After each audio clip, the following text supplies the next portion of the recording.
ഹരേ കൃഷ്ണ. ഭക്തലക്ഷങ്ങളുടെ അഭയസ്ഥാനമായ ഗുരുവായൂർ പുണ്യഭൂമി, വൈകുണ്ഠതുല്യമായ ശ്രീലകത്ത് ഇന്ന് ഭഗവാൻ ശോഭിക്കുന്നത് ദശാവതാരങ്ങളിൽ ആദ്യത്തേതായ മത്സ്യാവതാര രൂപത്തിലാണ്. മത്സ്യാവതാരമൂർത്തിയായിട്ടാണ് ഇന്ന് ഭഗവാൻ അലങ്കരിച്ചിരിക്കുന്നത്.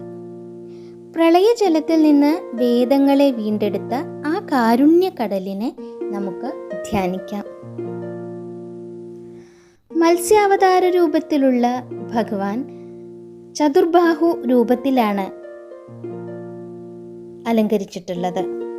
അരയ്ക്ക് താഴെ മത്സ്യരൂപവും അരയ്ക്കു മുകളിൽ ചതുർബാഹുവായ മഹാവിഷ്ണുവിൻ്റെ രൂപവുമാണ് ഭഗവാന്റേത്. 4 കൈകളിലായിട്ട് സ്വർണ്ണ നിറത്തിൽ ശോഭിക്കുന്ന ശംഖ്, ചക്രം, ചന്ദനം കൊണ്ട് തീർത്ത ഗദ, ഭക്തർക്കായി നീട്ടുന്ന താമരപ്പൂവ് എന്നിവ വിളങ്ങുന്നുണ്ട്. തിളങ്ങുന്ന സ്വർണ്ണ കിരീടം ധരിച്ചിട്ടുണ്ട്. ഒരു ഉണ്ണി കിരീടാണ്. കാതുകളിൽ മകരകുണ്ഡലങ്ങളുണ്ട്.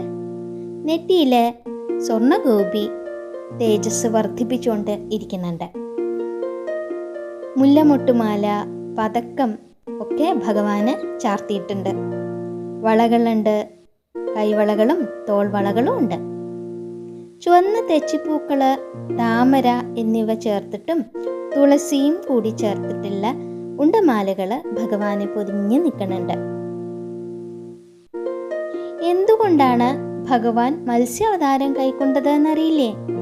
വിജ്ഞാനത്തിന്റെ പ്രതീകമായ വേദങ്ങള് ഇരുളിൽ മറഞ്ഞപ്പോൾ അവയെ പ്രകാശത്തിലേക്ക് നയിക്കാൻ ഭഗവാൻ ജലരൂപിയായി അവതരിച്ചു എന്നാണ്. പ്രളയകാലത്ത് വേദങ്ങൾ നഷ്ടപ്പെട്ടപ്പോൾ വീണ്ടെടുക്കാൻ വേണ്ടിയിട്ടാണ് ഭഗവാൻ ജലരൂപി, അതായത് മത്സ്യാവതാരമായിട്ട് അവതരിച്ചത്.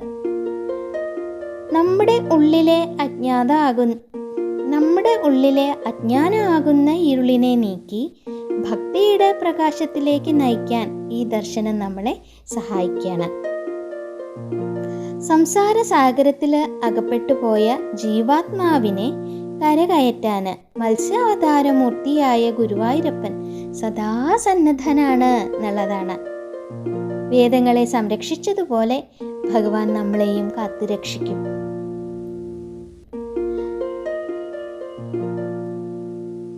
ആ പുഞ്ചിരി തൂകുന്ന തിരുമുഖം നോക്കിയിട്ട് നമുക്ക് ഭഗവാന്റെ നാമം ജപിക്കാം.